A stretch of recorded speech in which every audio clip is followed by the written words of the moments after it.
Hi, everyone. So excited to be here. Hope you're here too. Chat's wide open. We depend on chat. Look forward to comments, questions, anything you want to add value to. We're here for you. I have my good friend and colleague, Karl Dakin, with us today.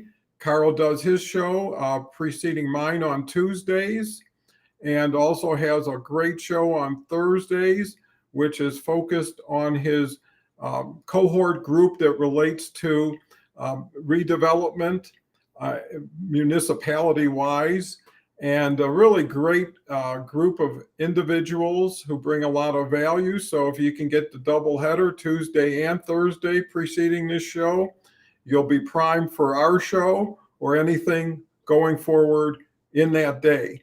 With that said, I want to turn it over to Karl. Karl can familiarize the audience with a little bit of himself and what's important at this point, and also first words on cash flow.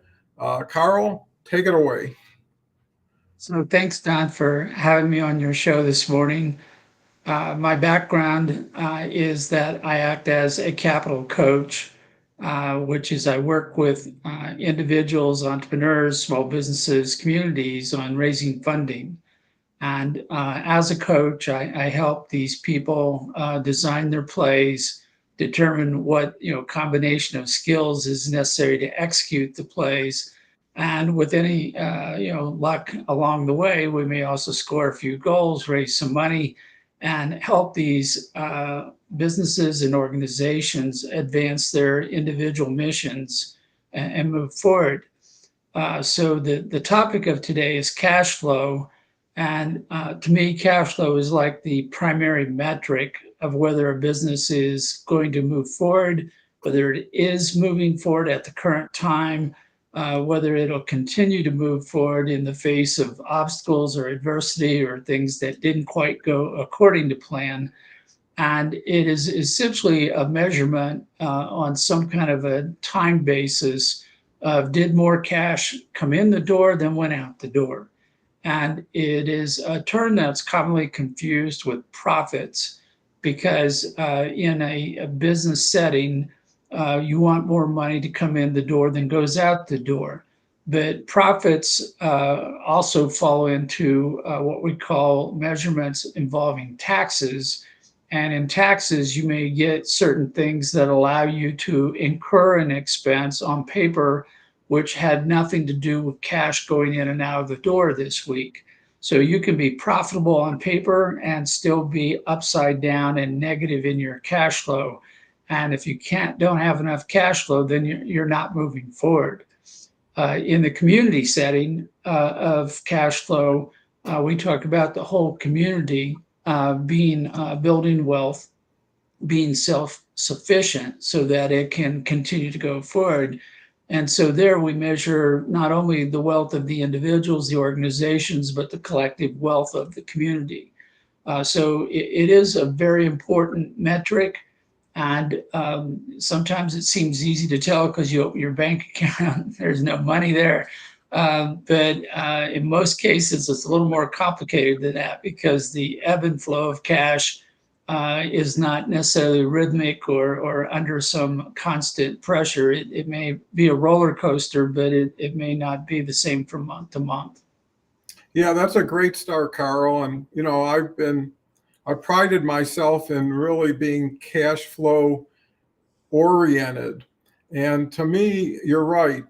Cash flow and profitability, they may relate to each other, but they're not a direct relationship. So you could be generating huge amounts of cash and losing huge amounts of money at the same time. And maybe that's why you're generating huge amounts of cash. So if you bought an item for 20 and sold it for 5, you would probably sell out of it faster than you would have at 20, but you'll lose $15 an item. Cash flow is also relative to timing, usually related to payables. So, how fast can you sell it? How long do you have to pay for it? And then, how can you leverage that financing that's free and in some ways profitable? Because usually, with terms, you usually get discounts for paying early or you get to stretch payments out based on the size of the order. So it wasn't, it was traditional to get dating, which would be called like 6x6, which means, let's say if you bought $60,000 worth of product, you would pay $10,000 a month for 6 months.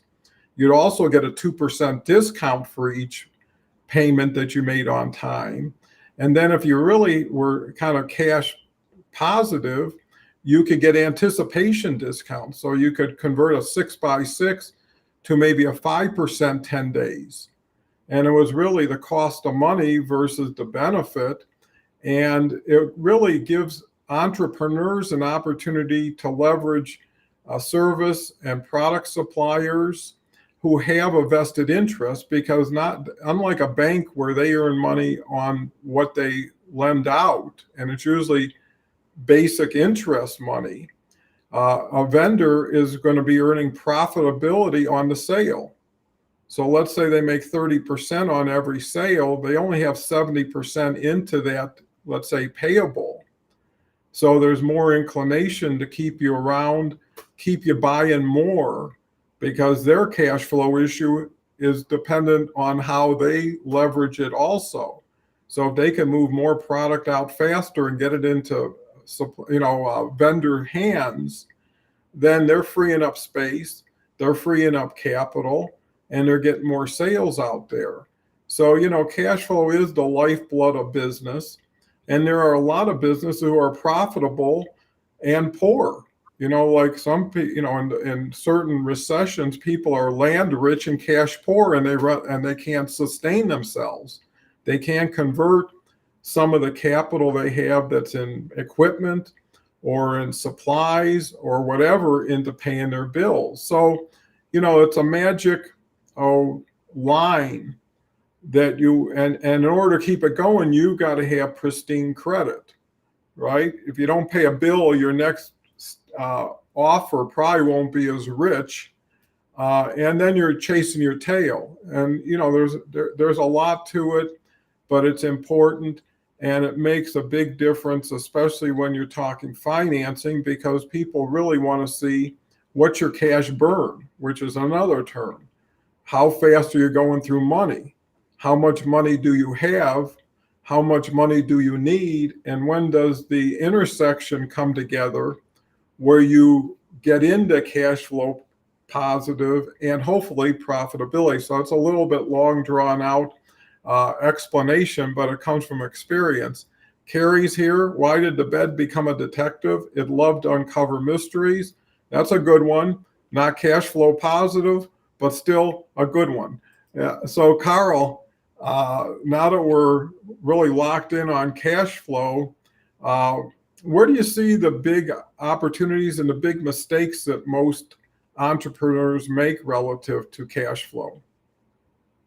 Well, I think that the largest problem with cash flow is a failure to plan for what I call the ups and downs, the ebbs and flows, the tidal movement of cash in and out of the business. You would like to think that it's linear, that you get so much money in every week and so much money goes out every week. But more commonly, what's happening is the money will come in once during the month, and then you have to make a number of distributions of cash during that same month. And again, if everything's positive, then you'll have money still left over at the end of the month. But if one of your clients, one of your customers is late in making payment, you may find out that you didn't have the money you needed to make all the payments that you wanted to make in that month, and you're upside down. And if one of the payments you need to make is payroll, then you have an issue because you don't have enough cash to pay your team. That is less than a happy event, so it's to be avoided at all costs. So in what we call cash flow management, it's looking at what's happening as you anticipate things are going to occur. This is your crystal ball looking forward, trying to look at that. And you need to make sure that you always have enough cash to pay the bills as they come in. If you don't, technically you're insolvent. Insolvent is the first step. in the wrong path towards bankruptcy and business failure.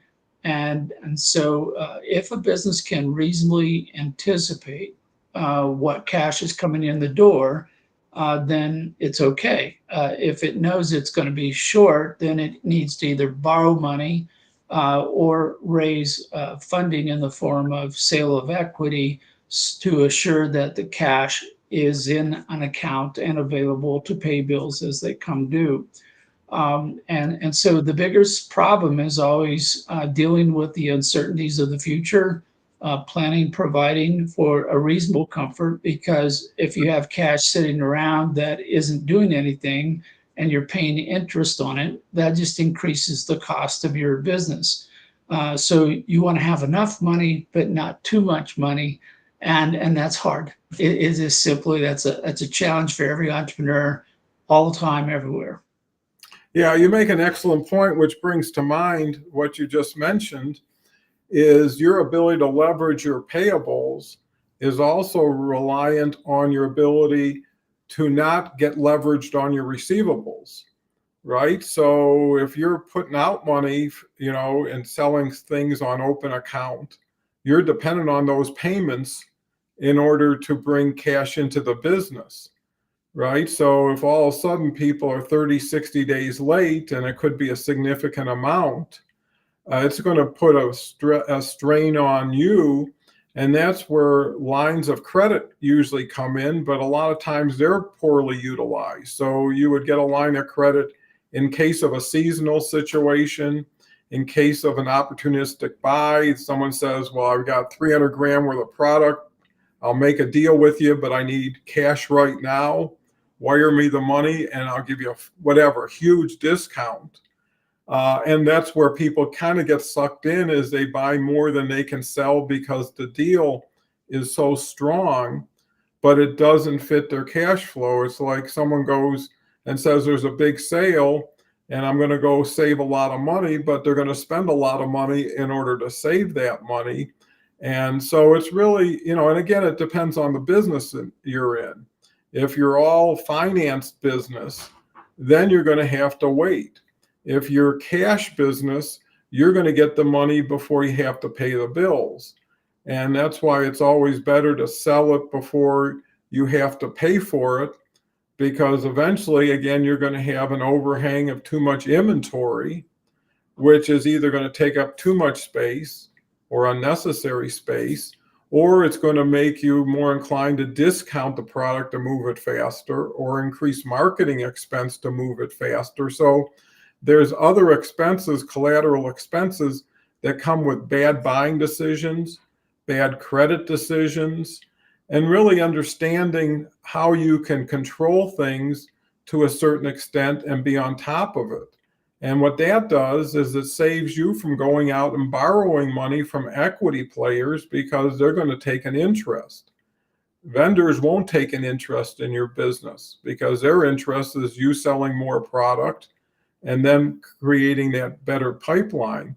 So, I think that's very important to most people, because I think you're right, Karl, when you started, most people are thinking about, how do I make money? But making money and not having money is not really doing yourself a favor until it's actually realized or comes into to bearing. So when you're looking at financials, Karl, what do you tend to see on the cash flow element that makes you concerned or happy? John, you covered about 1,000 topics there, so we'll stick to your question for the moment. When I look at a set of financials, I look at primarily first how much cash is in the bank today. I then compare that with what would be a monthly expenditure for that particular business. So I'm trying to determine, is there cash on hand enough to pay the bills for 30 days, 60 days, 90 days going forward? Because in cash management theory, you should always have enough cash in the bank to pay the bills. And you've made several references to credit in what you were saying, but you're also making the assumption that the business has access to credit, which it may not. And as a startup business, there may be no one willing to lend you money in any shape, size, or form. So you're truly a cash business. And to break this down, I'm going to go off the rails just a little bit. Is that today almost no one does cash. Everyone uses credit cards. And so when a person swipes a credit card at the local store, like I did last night to pick up dinner, that business did not get cash in its account at that moment. It had to go through a clearinghouse, through a bank, through the credit card company, which might end up in their account within 1, 2, 3 days. And meaning that credit's been extended in order to facilitate the use of a customer card. And the business is not on a cash basis at that point, it's on a credit basis, waiting for the money to come in.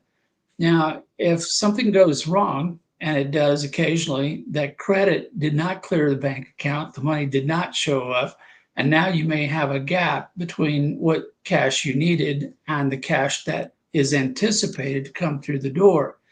And a larger sense, you've mentioned inventory, you've mentioned payroll, all these things out there, which if you have cash in your account, great, no problem. If you don't, then you have an issue where you have to fill the gap, and you've only got two choices. One is to get credit, borrow money. One is to have a sale of equity in your business in some fashion that creates a war chest for you to draw upon as needed, when needed, to go forward until your profits from your operation of your business are large enough to replenish that war chest and grow it and be able to pay back your investors.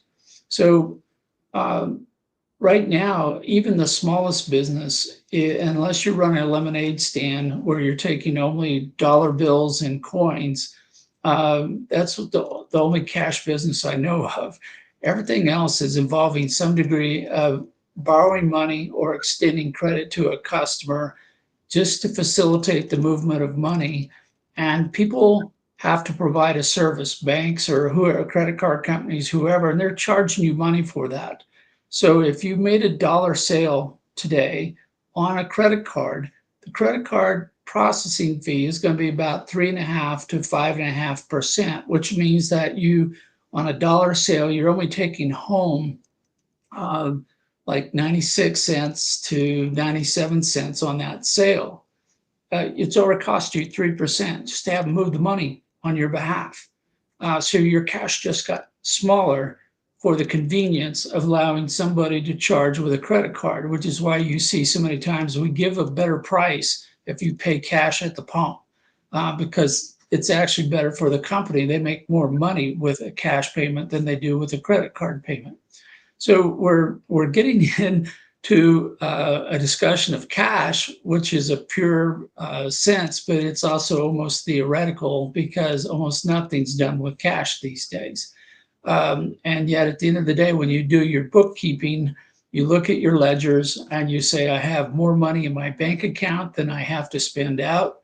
That's a good thing. I have enough money to pay all the bills this month. That's better. I have enough money to pay forward 90 days. Excellent. 2 years, that's too much cash. You're sitting on cash you don't need. And you're not managing your cash effectively because you want your cash to work for you, to be doing things, whether it's buying inventory, hiring new staff, putting out new promotional efforts, marketing, advertising to increase your sales. But you don't want cash just sitting around because then it's not really an asset any longer. It's inventory. Yeah, you make an excellent point because you bring up with the credit card fee, really a discounted cash flow, right? You made $1 sale, but you picked up 97 cents for it. You paid 3% of the gross sale to the credit card company. Now, let's say you're only making 30% margin. You gave up 10% of your margin for that 3%. So that has a big factor. The other mitigating factor is volume. So if you can have a wholesale channel where you can move a lot of product for someone wiring you the money, which doesn't cost you the 3%. And Cost you let's say, $25 to $35. and that's assuming you take the charge and not charge the person who's making it. But the beauty of it is you buy 100,000 worth of product, get 6 months to pay for it. First day you sold 50,000 of it to a distributor at a real good discount. So you're not going to make your 30, but you're going to have half of that purchase already paid for. And, having the ability to understand that, because even when you do raise financing, if someone sees that you've got a built-in cash accelerator in your business, that you can get 80% of what you need from the vendors, because here's what I always thought. It was the vendor who made the product. It's the vendor who's storing the product. As soon as you receive the product, you're on the clock. While it's in their warehouse, there is no clock. And now they're dealing with cash flow. So That actually depends. There's a whole bunch of variations on that theme where vendor may hold your inventory in their warehouse and so forth.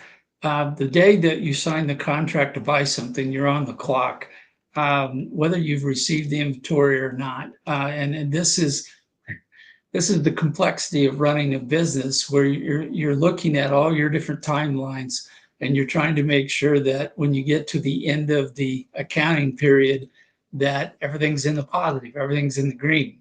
And the people who manage their money well will say, hey, yeah, I'm going to buy it, but I don't want to pay it till I sell it. Or I don't want to pay for it till 60 days after I've sold it. So I've got enough time to get the product in, sell it, collect the money, and then pay the vendor.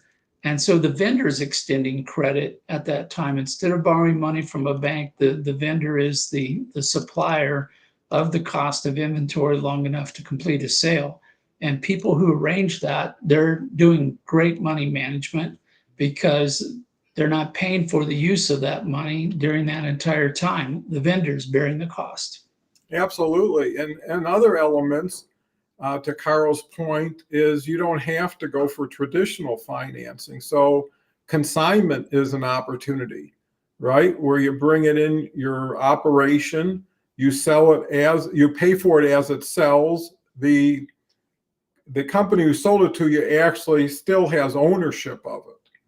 Because if it doesn't work out, the thing is, well, then you ship it back and someone has to pay the freight, but you had no risk of cash in that situation. One more level beyond that is floor planning, which used to be really popular. So companies like Whirlpool or larger players would do the floor planning, which means as soon as the product came in, they do an inventory of it. They come back every month, do another inventory of it.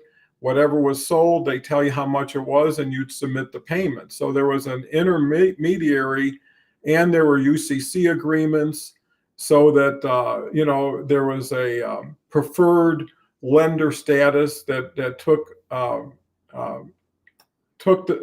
went ahead of unsecured credit. So that's another distinction. Secured credit, unsecured credit. Secured creditors stand in line first. Unsecured creditors usually stand behind them. They do stand behind them. Sometimes the only people get paid are the secured creditors. I was going to say unsecured creditors stand outside. Yeah, I mean they're at the bigger risk, but then they have higher margins relative to not paying for a floor planning organization, because someone's paying Whirlpool or whoever it was, or General Electric used to be a major floor planner. But if you're starting a business, you don't understand a lot of these things, and they're very important because they're options. And under certain circumstances, you want to take advantage of it, because borrowing money is really expensive on all points relative to borrowing money from vendors who are in the business of getting product to you. And then it's sensitivity, because depending on your volume, You know, what I learned when I got into marketplaces and e-commerce, because of shipping. See, in traditional retail, you'd bring in a product, you had to put it on the floor, and that's how you sold it.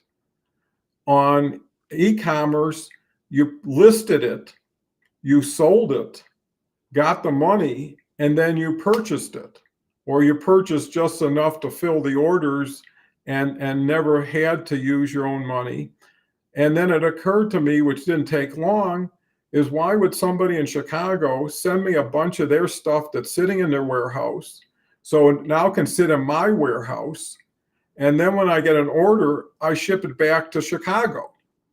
So the idea was, hey, we're going to just use drop ship at this point, which means I get an order, I send it to you, you ship it out, I pay you, and that way I never have any obsolete inventory, you know. And the other beauty of it is you can go long tail.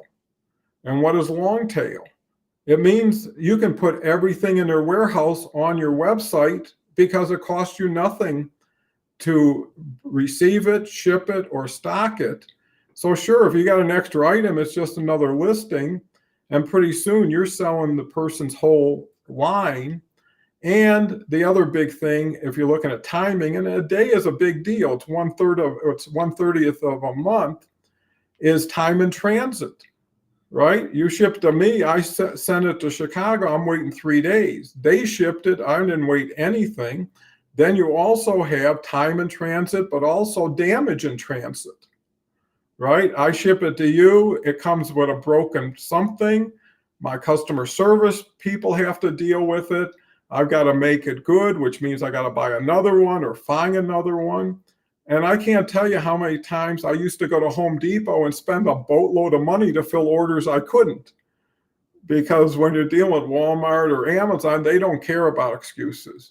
99% of what you sell, you better deliver, even if you're paying out of your pocket. Karl.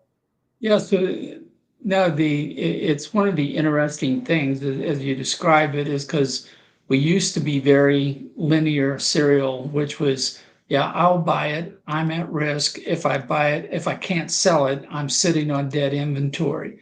When I do sell it, then I have to still deliver it to the customer. And technically, the thought is that well, the customer's in my backyard, so they ship it by train or whatever, or boat, and then I receive it, and then I'm going to truck it to my customer site. We'll install it, whatever it's going to be. But a lot of products today, and I got one in here today because I'm trying to fix a Kohler sink, and just to the Kohler people, you need to do a better job on describing your replacement parts on your website. Actually should do something because most of it's not there. But here's a situation where I want to buy a product. Well, I can buy it directly from the manufacturer. I can buy it from any of a number of intermediary companies. They may not be having it in their inventory as you describe it. They're simply going to go back to the manufacturer and say, when I got this order in, ship it directly to them. Well, by doing that, we also cut not only the time in transit, but the cost of transit, because as you described it, your customer may be back in Chicago. So Chicago to Denver, back to Chicago, we cut out half of the travel time, half of the cost of travel. We reduced the opportunity for breakage to occur. And oh, by the way, you didn't have to build that new warehouse out back to hold all this inventory because you're using their warehouse for doing that. And so this type of what's called just-in-time shipping, fulfillment, so forth, allows you to manage your inventory, manage your money, because when you have inventory, your money's invested in your inventory. It's now a less liquid form of asset that you're sitting on. And worse yet, when it's in inventory, it may be obsoleting day by day. If it's produce, it could be ripening and rotting. If it's a piece of equipment, it could be technically obsolescent with the next product release. So sitting on inventory becomes a relative risk all the time, everywhere. You'd rather let the manufacturer, your vendor, cover that. And in many cases, as we discussed earlier, the vendor's got a lot more money than the small business does. They're in a position where they can give you a line of credit to buy their equipment. They can carry your inventory or even your sales, so you don't have to. And they do that because it gives them a competitive advantage over any other vendor who can't. So when I talk about raising capital and working with people on doing that, I don't think automatically anymore that I'm going to go to the bank and borrow money to go buy something. I think at my entire supply chain, and I'm thinking, who in my supply chain needs me more to sell their product? Because if they do, then I'm going to go out and negotiate a deal directly with that vendor supplier, and I may never have to use a bank. And I've saved myself the time and effort of trying to raise the funding, the interest on that money. It'll show up somewhere in the cost of my inventory, but nonetheless, if I'm making my profit margins that I'm looking for, I'm fine with that. But all too often, as a rookie startup entrepreneur, you're thinking, well, I have to buy everything and I have to buy it new and I have to borrow money from the bank, or I have to go out and raise money before I can do anything. And it's simply not correct. You have a number of options that you can look to handle your money management and take better care of your money, so you need less of it. You always have it when you need it, and you're not holding more money than you need to.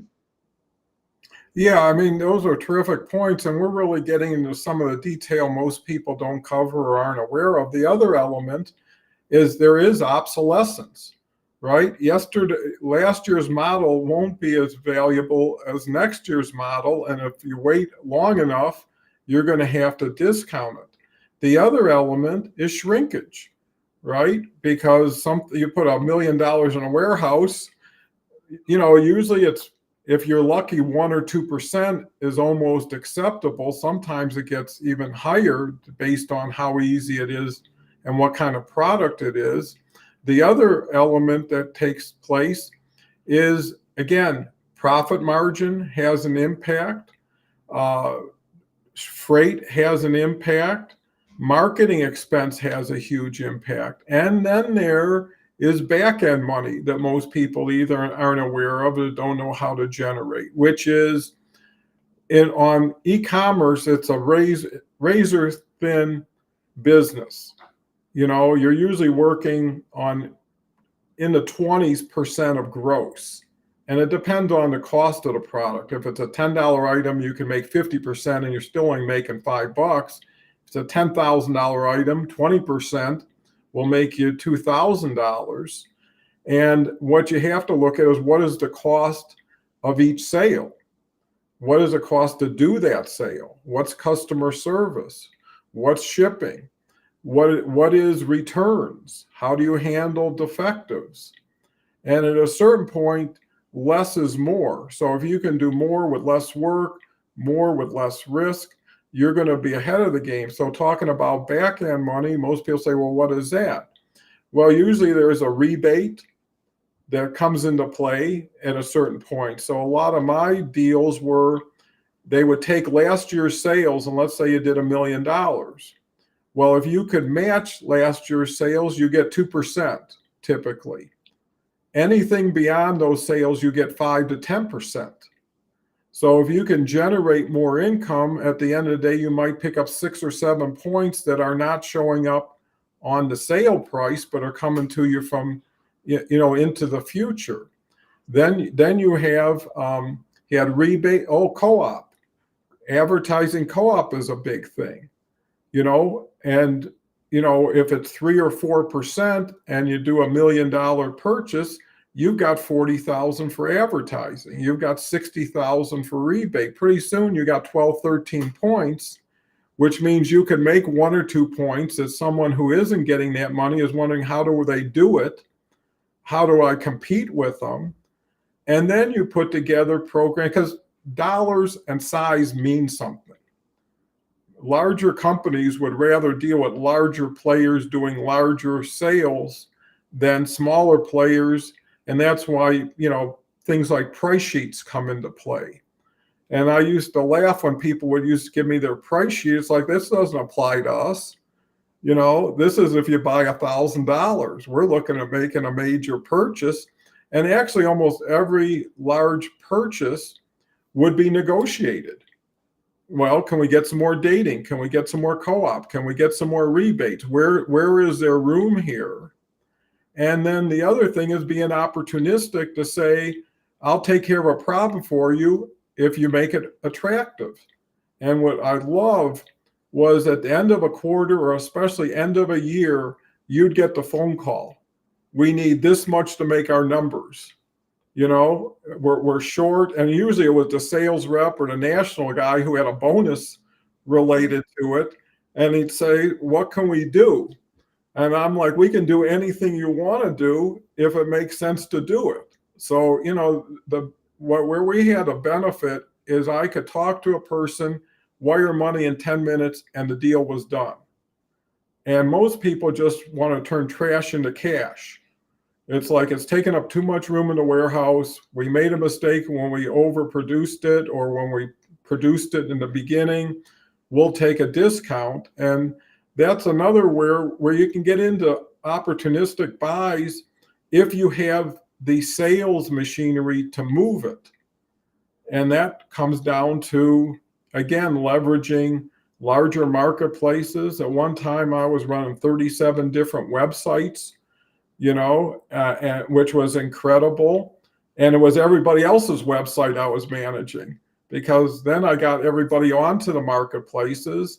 And then I figured, now that you're in e-commerce or your marketplace, you should have your own website. And then I worked at the beginning when Shopify, and they're huge now, we're just starting out in Quebec. And I got hold of the owner, and he discounted websites that he was selling $99.95 for to me for $29.95. So every time I sold a website, and that was per month, I would end up making $70 a month, and he would start to get more reach and more exposure. So you have to really understand, what is the sensitivity of who you're dealing with? What are their problems? The bigger problems you can solve, the more money you can make, and the more money you can save for other people. And I used to get deals. Sometimes they'd have a list that would go out to like 30 people. And it was the closeout list, the recondition tool list. How do you get that list first, right? Because they're a limited quantity. And that was always something to work with. So it was a fascinating business. And some businesses are purely cash flow driven and supported, and you'll always have the traditional regular stuff, and then you get into gray market, if you want to talk about that. And that's a huge business. And it's legit. I know people hear gray, but most of the time I was working for Costco. Is they couldn't get product. And the only way they can get product is through third parties, because most vendors would not want their product into a Costco. But what was amazing is that they would sell it for less than they were paying for it, if you can believe it. So they would buy, let's say, a tool for $300, and I go in a store and see it for $250. And you wonder, what was the logic behind that? Yeah, but that's a common marketing practice. It's called a loss leader. If you go to a convenience store, as an example, you may be able to find milk, because that's a common item that they use at a lower cost than you can get at the local grocery store. And they advertise on the front of the store, hey, look, we have milk for $1 a gallon or something. You're going like, how can they do that? Well, the reason is that once you get into the store and you paid for that gallon of milk, then you go, hey, oh, I just saw that pack of candy that is now marked higher than what it would cost at the grocery store. And they're assuming there will be associated sales that will create enough profits to offset any loss that occurs with the thing that got you into the store to start with. It's a sales technique. And what we're talking about here is you call it good money management. You're saying, I want to buy this thing and I want to resell it to someone else. Well, a lot of people don't realize that in the business world, negotiable is a very important term. It means that, that the seller will tell you there's a price on this. And you're going, okay, what's the real price? And then if I buy 10 of them, can I get a better price? Or if you say, I know that the sales manager is looking at a year-end bonus, and if he doesn't move this inventory, he's not going to get it. So he's going to give me the best price possible. He could sell it to me at his cost, or he might even figure out how to give me a discount below his cost. So I will buy it today and he gets his Christmas bonus. Now we're getting engaged in understanding the mentality, the profit margins, the whole mechanics of our vendor suppliers, because it allows us to talk to them at a level where we can negotiate the best price possible. We look for the opportunities to buy at the lowest cost because that means we have a higher margin if we keep selling at the same price. Or we pass that through to our customers and we go, hey, we have a discount this month. Customers buy more product, you have to sell more to make the same profit margin. But in this case, because you got the discount from your vendor, you sell the same amount of product, you make a higher margin. These are all things that go into understanding your business. And by understanding your business, we're talking about the entire supply chain. We're talking about your competitors. We're talking about how the market works. We're talking about seasonality. This gets wholly complicated in a very, very short period of time, because if you don't know these things, you can't take advantage of them. And that puts you at a competitive disadvantage on one hand with everyone else who does know that. And at the same time, you're going, why is it I can't make enough profit here to make life better for myself? And that's because you're thinking too narrowly. You have a limited range of options. Whereas, like I said, if I have to use a credit card for a payment, I'm losing 3 to 5% automatically for the payment processing. If I had to borrow money from the bank to make that sale, I'm paying currently anywhere from 8 to 15% interest on the money for whatever I'm doing. But if I go back to my vendor and they say, no, we'll carry that for you because we want you to continue to sell our product instead of somebody else's product, I just save that 10 to 15%. If they drop ship it, I don't have to pay shipping. It's paid for by the customer. So that doesn't come out of my margin.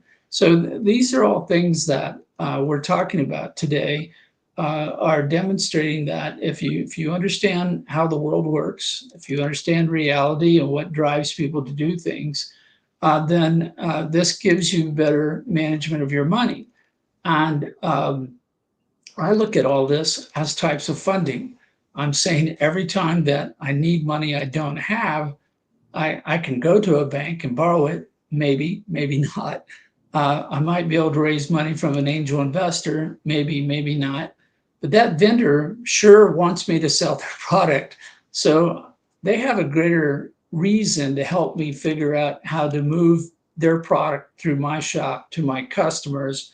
And because they stand to make more money quite often from the profit or markup when they sell it to me before I resell it to someone else, I've found vendors and suppliers to be one of the easiest people to talk to about investment, however broadly we define that. Whether it's a line of credit, whether they're going to hold product in warehouse, whether they're going to drop ship. Sometimes they'll actually even invest. They'll make an equity investment into a company because they want to continue to move their product through, and they're making their profit not on the equity investment so much as they are on the profits on what they're selling to me. And whenever those profits are greater than the ROI on the investment, we have something to talk about. Those are unbelievably valuable points you just made, Karl, because what it comes to mind is really focusing on your core competency. Now, when you have a third party shipping for you, their shipping rate is probably significantly better than yours. right? Because if they're doing 10 million a year with UPS or with FedEx, they're probably getting the last drop, and that's their business, is a big portion of freight. If you're starting out and you're just shipping, you could be 4 or 5 points off. Again, if you're talking 25-30% gross margins, how many 4s and 5s do you have? And sometimes you find out, and that's the opposite of cash flow and profitability, is you can sell yourself into bankruptcy and not even know how it's happening, because you look at the gross. Well, I just did 10 million, made 3 million gross profit.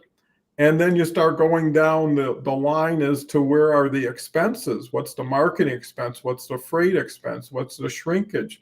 What's all this stuff? And then how many people do you need to do what you're doing when you can cut it down to just what you do, and then leverage what everybody's already doing who already has scale? And that's an important thing. If you have a 10,000 square foot warehouse and you do 5 million worth of sales, to just scale that, if you do another 5 or 10 million worth of sales, you're going to probably need another 10,000 feet.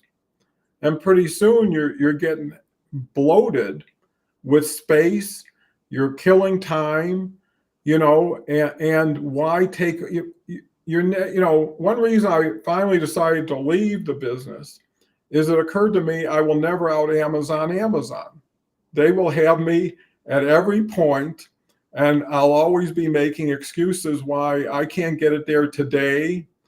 In the beginning it was easy because no one knew what they were doing, and everything was slow. Everything was dial up. There was no single checkout, which now today is like understood, but you had to leave the sale to go to MasterCard or Visa, get the thing, and then come back to the sale. Freight was never free, because it was so expensive. So when you could go head to head with big people who were dealing with inefficiencies and transformation from what they're typically doing, because in the beginning, e-commerce was the redheaded stepchild, right? It ended up with all the garbage, and at one time in 99, everybody got rid of their .coms. It was so bad.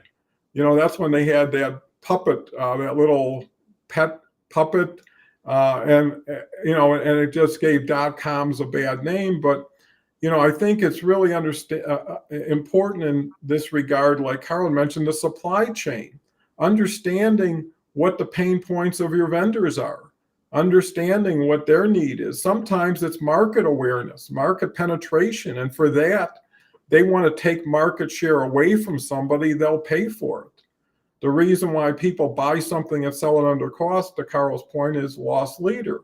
But it's another way of saying, oh, if you've always bought this for 300, we're selling it for 250. All of a sudden you're thinking everything else we sell measures up to that. And it's a small, drop in the ocean for them to play with that, but it's also a way of kicking the vendor who won't sell them to say, we're getting it anyways. And that's why you should sell us. And eventually they do. I've heard so many times, we're never going to go broad market. We're never going to go to mass merchandisers or warehouses. Someone puts a big enough order in, everything starts to shift. And it's also identifying responsibility, because the other element was defectives, things that didn't work. And it used to be you had to return it to you, issue a credit, pack it up, and send it to the vendor. And then they would inspect it, and then they would reimburse you. Well, if it came down to like everything we buy is 2% that's defective, why not just give us the 2% discount for it, destroy in field, saves us from packing it up, saves you. And what are you going to do with something broken? Probably throw it in the same garbage bin I was going to throw it in.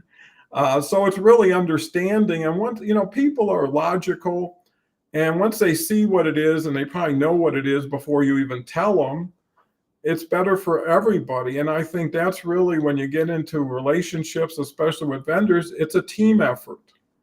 And a lot of times it's like, hey, you want to move a lot? What are you going to do to help me? Are you going to put us in your ads? Are you going to put us on TV when you're promoting it? And we can come up with a scheme. and let's be coordinated with this, because the more they're invested, the more they want to make it work. When you just become independent, like, I'll just take it, don't worry about it, well, they'll wipe their hands clean. They'll never understand. And there's another element to that, is big companies want to test things. They don't want to come out of the gate with a promotion and all of a sudden throw it out there and it didn't work. So they could take a small market like Denver was and say, let's do something special for Denver, test it. And if it works, then we can, launch it in other markets. So again, what is the value you could bring? How do you identify it, communicate it, get agreement with it? And now you've got a process that every year, well, this is our marketing plan for the year. This is Yes. Go ahead, Karl. So just stop for a moment and say, there's somebody out here who can sell me a product or service that I'm going to resell. And if you pay them the price that they ask for that, and you have the ability to resell it, great, you made a profit. But what if you were to treat every vendor supplier as an investor candidate? And this is something I go through regularly in talking with my clients and prospects. I still remember we had a guy who wanted to build a building, and he needed to borrow money to do that. And then he also needed equity in order to borrow the money. And I asked him, I said, do you have all your contractors lined up already? He goes, absolutely. They're all ready to go. And I said, you're going to write them a check and they're going to make a profit on building this building. He goes, yeah. And I said, how much profit do you expect him to make? He named the number, which was about 20% of the price of the building. I said, that number actually matches the amount of equity you need in order to borrow the money to build the building. So why did you give all these contractors Christmas early by guaranteeing them a profit on their services when they've done nothing to help you raise the money you need to put money in their pocket? And he had to stop and think about it. And I go, yeah, every vendor supplier is technically an investor candidate for your business. They need you in order to move their product to market. Now, they may be huge and you may be very small, and they may not care that much about your contribution to their overall profit margin, but they still need you. And as a consequence, you should think of them as an investor who can help you. But I always tell everybody, when you start a conversation with an investor candidate, how can you help them? As Don is pointing out here, he's going, if you know their business, you know what they need, you know how you can help them, and you start the conversation with, I think I can help you, and not more than just pay you your sticker price for something, then you have a room to negotiate a better deal, a better price, better delivery, better everything. And if you're willing to help them test market, they're going to love you, because they're going to go, I could have hired this Hollywood firm to do all this stuff and paid them a fee, but you're willing to go out to your customers and ask the question and get the feedback and share it with me. They're like, that's terrific. What else can we do to help you out? Well, why don't we cut a price a little bit on that product the next time you sell me something, or give me at least an early discount for the first 6-12 months on selling the product, so I can make a little more margin. And they're going, thank you. Well, that's all fair. Let's make this work. This kind of a relationship is not them and us. It's together we're going to get something going. And it's just interesting to me how many times a small business totally ignores the vendor supplier as a source of capital, however we structure it. And yet they're the ones who have the greatest reason for you to be successful, because the more you sell, the more the profit they make. It's a natural relationship that should start there. But the small business is thinking, I don't have any power over them. I have to do whatever they tell me to do, and that's simply not true. Yeah, so important. And another element, and there's so many elements and there's nuances, is exclusivity. A lot of companies want exclusivity. I know UPS and FedEx were always fighting each other for the business, and there was always a premium if you just go 100% UPS and not bring FedEx in because they were looking at their competitor at that time. We'll give you an extra discount. And It's like Coke and Pepsi. You weren't allowed to sell them in the same storefront. You were either a Coke company or you were a Pepsi company. well, yeah, and that's the key is you add it up and, again, they would come up with money for technology. UPS has all these funds, but you didn't know it because you never were reaching that level of volume to open that door up. And we'd end up with 25,000 a year of free technology. And they give you a list and they had suppliers. So you'd say, I want 6 Dell PCs. They'd have someone ship them to you. We used to get a dimensional machine, which would, with lasers early on, tell you if you're oversized, because that was always a big issue. Or you could exactly say, here, we measured it, here's the numbers, we weren't oversized, don't charge us. And if you're doing enough volume, a dime, a dollar, then you would think, what are we participating in and they're not? Well, if we had a newsletter, well, why don't you put your logo in our newsletter? Why don't you put a TV up in the store and we'll play your best products all around the clock? And you start to figure out what could have been mine is now theirs, and now we're partners. So what you did to initiate is what you can do to leverage what it is. And, some people say yes or no, and always having redundancy helps. Well, if you don't sell it to me, I'm going to go to your supplier because here's their price.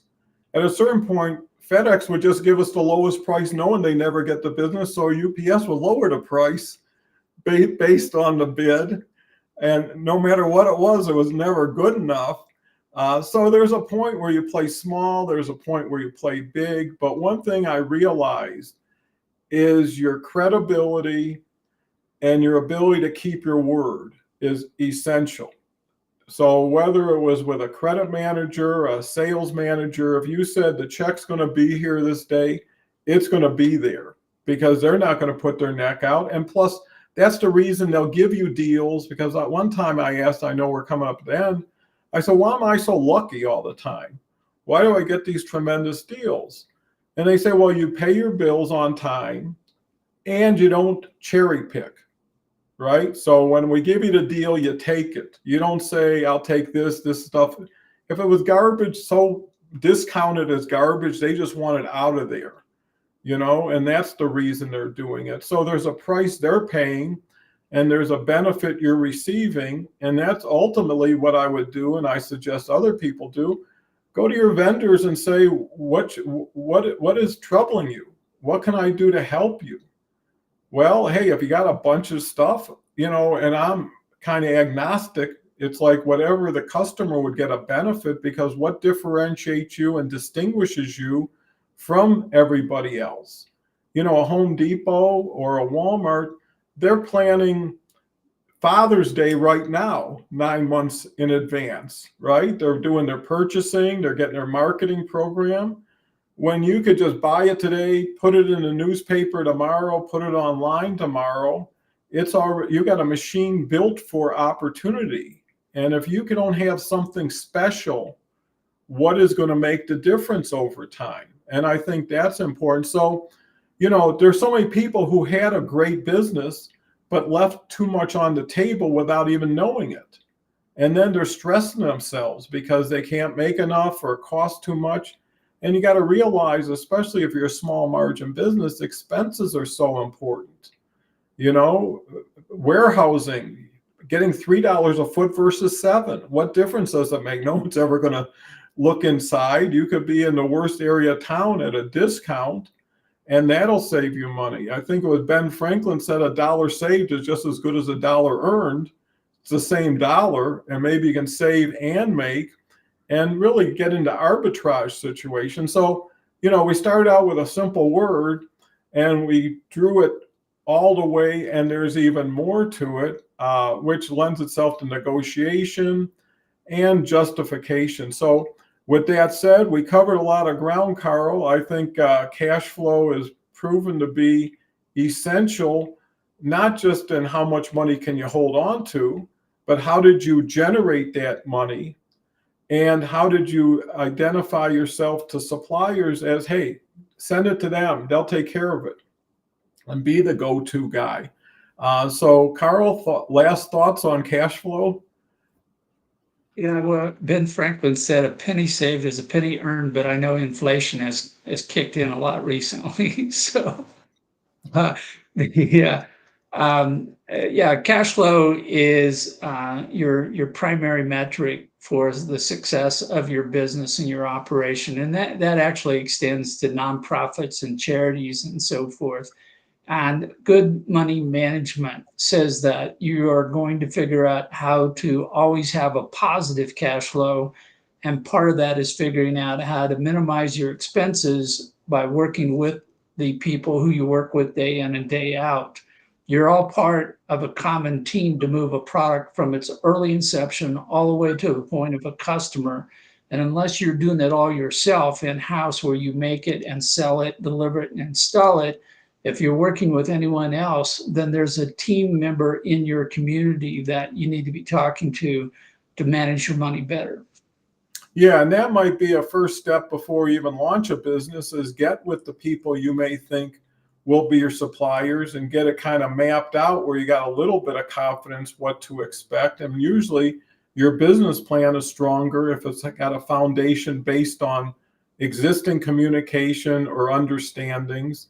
And, if they're going to be a partner, make them a full partner.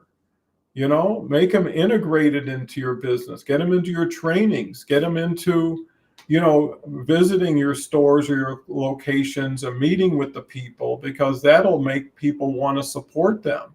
A lot of times they'll bring in donuts or something, or have an event for all your people in a hotel room or something. You got to work your business. And especially today, every aspect should not be unidentified. It should always be, well, we didn't get any extra points today, but here's how we're going to go after them tomorrow. Because getting it from your vendor is the same thing or better than getting it from your customer, because by the time it went to them, it's already like a concierge situation. So, think big, but ask a lot of questions.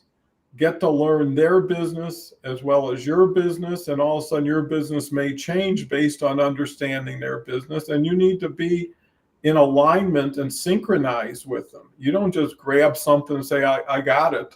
Why? That's too much. And it leaves you so little time for the marketing side, the creative side, the customer service side. So if you need more advice on cash flow, if you want to take this to next level, please get hold of Karl, get hold of myself, because that may save you from having to raise a lot more money than you need. Timing is important. If you can hold off until you can get some pretty good wins under your belt, it's going to look better to investors. And it also shows you're self-sufficient to a certain extent. You're not just you. You're part of Google or Microsoft or whoever your vendors are. So thank you all very much. Thank you, Karl. Look forward to seeing Karl next week with Con on Monday, which is going to be a great show. And tomorrow we've got Kelly and Dave coming in. And the word of the day